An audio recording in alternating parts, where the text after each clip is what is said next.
সবাইকে জয় যিশু। আর মহান ঈশ্বরকে ধন্যবাদ দিই যে তিনি আজকে আমাকে বাঁচিয়ে রেখেছেন তার কিছু বাক্য বলার জন্য। আর আমি দেখি যে লাইভ প্রার্থনা কদিন ধরে শুনছিলাম, তো তার আগে বলি 23, 24, 25 আর তার সঙ্গে আর একদিন অ্যাড করা হয়েছিল 26 তারিখ। তো ওটা ছিল Jharkhand Ranchi revival meeting, live প্রার্থনা চলছিল। তো আমি শুনেছি এবং ওখানে দেখিয়েছি। আর ওটা ওনারা এসেছিলেন ICM church Delhi, পাস্টার Arul Thomas and doctor Mahima ma'am, ওখানে ওনারা আসেন এবং ওই ওখানে ওয়ার্শিপ টিমও ছিলেন ওখানে অনেকেই।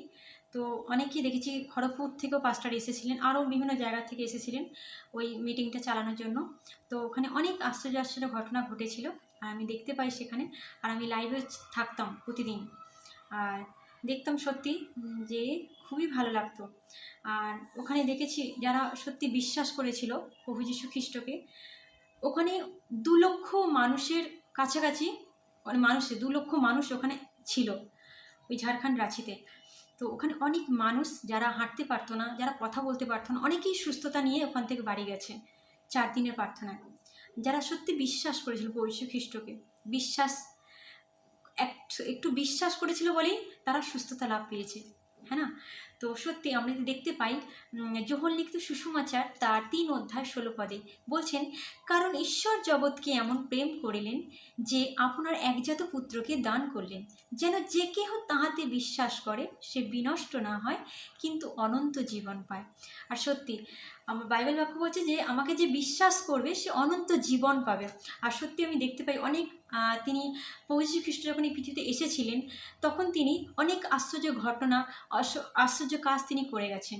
অনেক বাইবেল আমরা দেখি মথি, মার্ক, 4টে সুসমাচার, মথি, মার্ক, লুক, যোহন আর আরও বাইবেলের বিভিন্ন জায়গায় তিনি অনেক কাজ তিনি করে গেছেন, ঘটনা ঘটিয়ে গেছেন। আর প্রভু যীশু খ্রিস্ট যেমন 100% মানুষ ছিলেন তেমনি 100% ঈশ্বর ছিলেন। হালেলুয়া। আর আমরা এটা বিশ্বাস করি, আমি তো এটা 100% বিশ্বাস করি। সো অনেকে যারা সত্যি বিশ্বাস করেছিল আর তারা সুস্থতা নিয়ে গেছে বাড়িতে। ধন্যবাদ। হালেলুয়া। ঈশ্বর সকলকে আশীর্বাদ করুক। আর ওই রিভাইভাল মিটিংয়ের মধ্যে দিয়ে আমিও একটু অসুস্থ হয়ে গেছিলাম, ঠিক আছে। যেদিন দেখি যে কিরণ আমাকে বলছে কি, তার আগের দিনে 22 তারিখ রাত্রে আমাকে ফোন করে বলছে আমার বাচ্চাবেলার ফ্রেন্ড কিরণ, কিরে কাল থেকে তো উপবাস প্রার্থনা স্টার্ট হবে, লাইভ চলবে, তুই উপবাস রাখবি তো, প্রার্থনা শুনবি তো? তা আমি বলছি কি যে হ্যাঁ অবশ্যই, কেন নয়, আমি উপবাস রাখবো। এবারে কল রেখেছে, আমি ঘুমিয়েছি রাত্রেবেলা, ঘুম থেকে ওঠার পরে